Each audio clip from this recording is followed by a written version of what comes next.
This is Numbskull News, and you're watching Disney take on the whole damn world.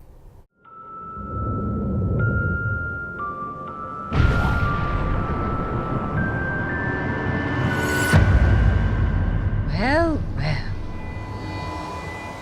Well, today I want to give you some industry news with some speculation sprinkled in, just like the real news. So, we might as well start with that at&t acquisition of Time Warner. Happened on June 12th of this year. And apparently that had emboldened Comcast to up their bid to $65 billion in order to steal Fox away from Disney.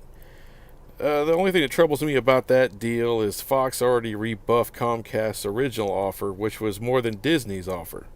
Which, of course, most of your mainstream media sites, YouTube channels and all that, they didn't really talk about that. They might gloss over it, but instead they give you this big freak out that Disney might not get Fox and X-Men and the Fantastic Four may not be coming to the MCU, which was always a bunch of bull crap. And as of today, of course, June 20th, Disney has now upped its bid to $71.3 billion, and of course they went ahead and signed a new merger deal. So it looks like, after all, it's happening. And the reason Comcast was fighting so hard is because, look, cable companies are going away. Satellite companies are going away, man. But every year, millions of people are cutting the cord, going to streaming. You know, I'm one of them. I cut the cord this year. My cable bill went from over $200 to under $100. And I'm getting a hell of a lot more things that I want to watch. So, Comcast knows what's coming. And Disney, well, they got a streaming service that they're going to roll out in the fall of 2019. And see, what they're trying to do, they want to go head-to-head versus Netflix. Now, without adding any of the Fox properties in, Disney was going to corner the market on the kids. Y'all already knew that. I mean, with the Disney Classic stuff and all the Disney Classics now being made into live-action movies, all the great cartoons they have, you know, Mickey Mouse, Goofy, all that crap. Not to mention all the Disney Channel properties they got. And then you want to add in Marvel, Lucasfilm, which includes Indiana Jones. I mean, Pixar. They already had that market covered. But now, you're talking about fighting for get the Fox stuff? Well, just with the kids.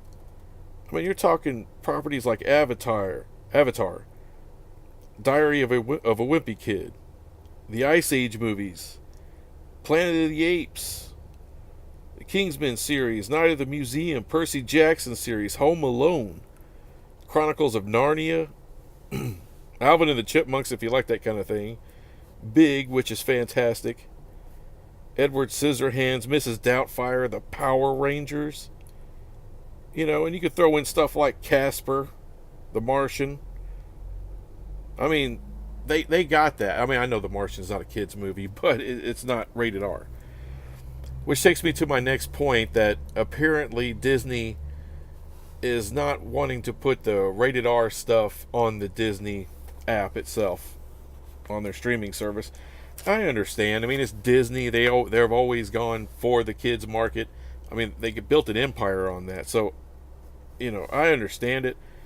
But there's no way in hell that all these great franchises they're now going to own because of Fox, that they're going to let slide or let, you know, all their Marvel stuff stay on Netflix. No. They're not wanting to take down Netflix. They're wanting to take over the number one spot from Netflix. So my prediction is they're going to come out with their app, and then later on they're going to have some kind of add-on to where you're going to get all the great rated R stuff.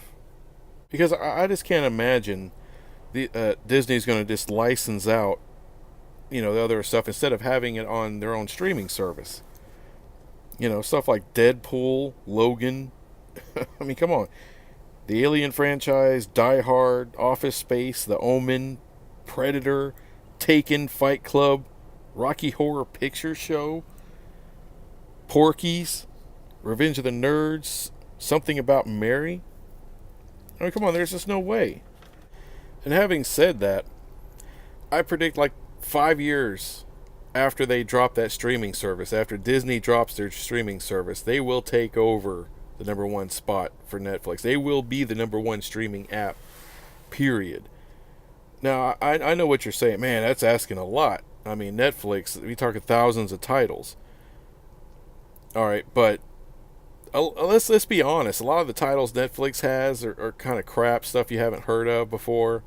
A lot of foreign language stuff, and there's nothing wrong with it. Sometimes I'll break down. I'll watch a foreign language film, just to try to broaden my horizons a little bit. But when they get those Fox IPs, man, it's going to be a whole new ball game. Because not only do you have all of the Disney properties, hundreds and hundreds of properties they already have. I'll give you a sample of what they're going to get from Fox, all right? Like The Grapes of Wrath and Zorro, Heaven Can Wait, Black Beauty, Titanic, Oklahoma, Les Miserables, The King and I, The Fly, Diary of Anne Frank, Journey to the Center of the Earth, Cleopatra, The Sound of Music, Stagecoach, Valley of the Dolls, Butch Cassidy and the Sundance Kid, Hello Dolly.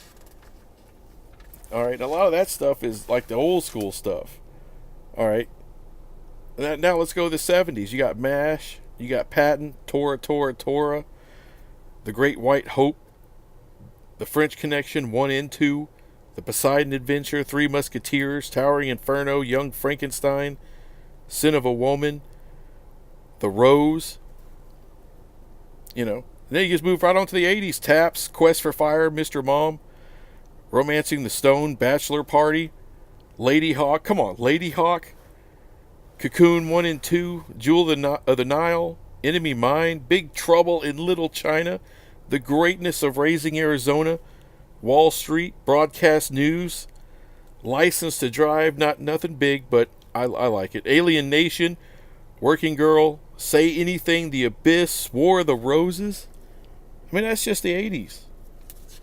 Now, let's go to the 90s real quick. Now, I'm going to throw in Adventures of Ford Fairlane because, I love it. Young Guns 2, Marked for Death. Come on, a little Steven Seagal action.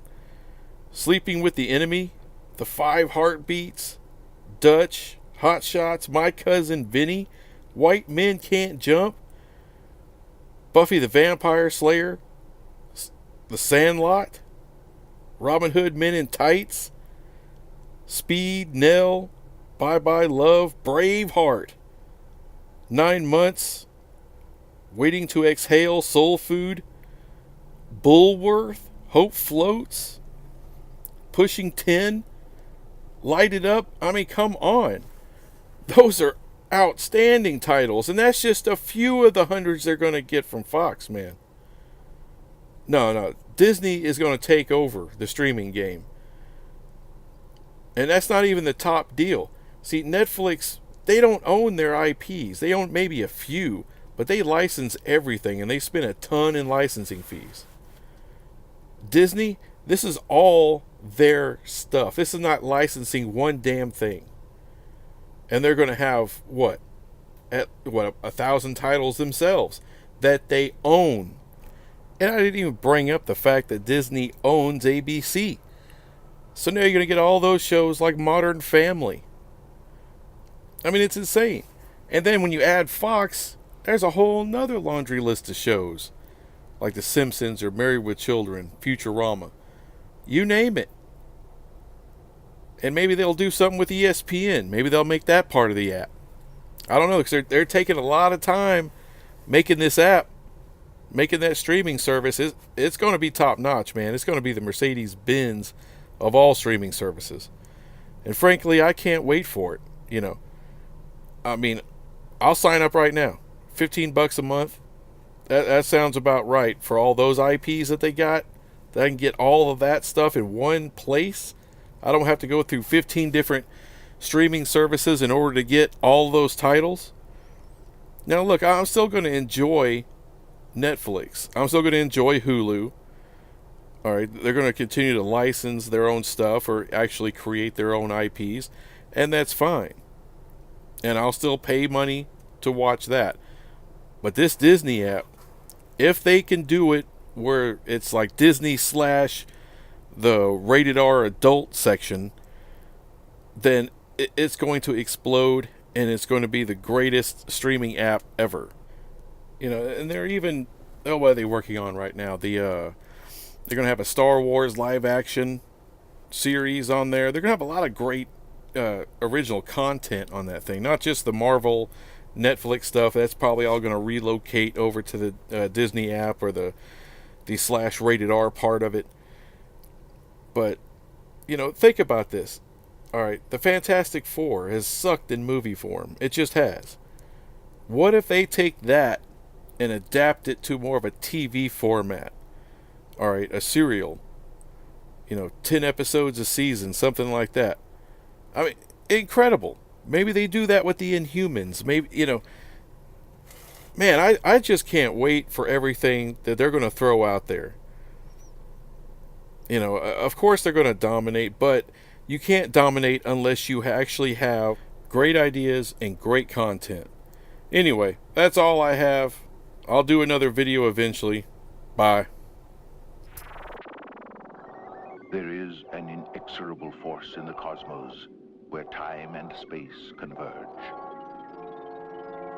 A place beyond man's vision, but not his reach. It is the most mysterious and awesome point in the universe, where the here and now may be forever. On my ship, you ask.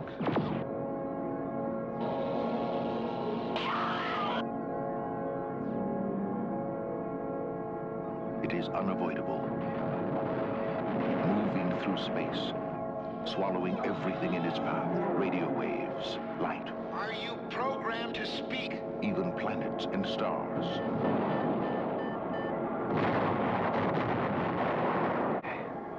Now, Gravity's at maximum, Dan. My God, I think it's got us. man is about to enter We've got a break here, too! the black hole.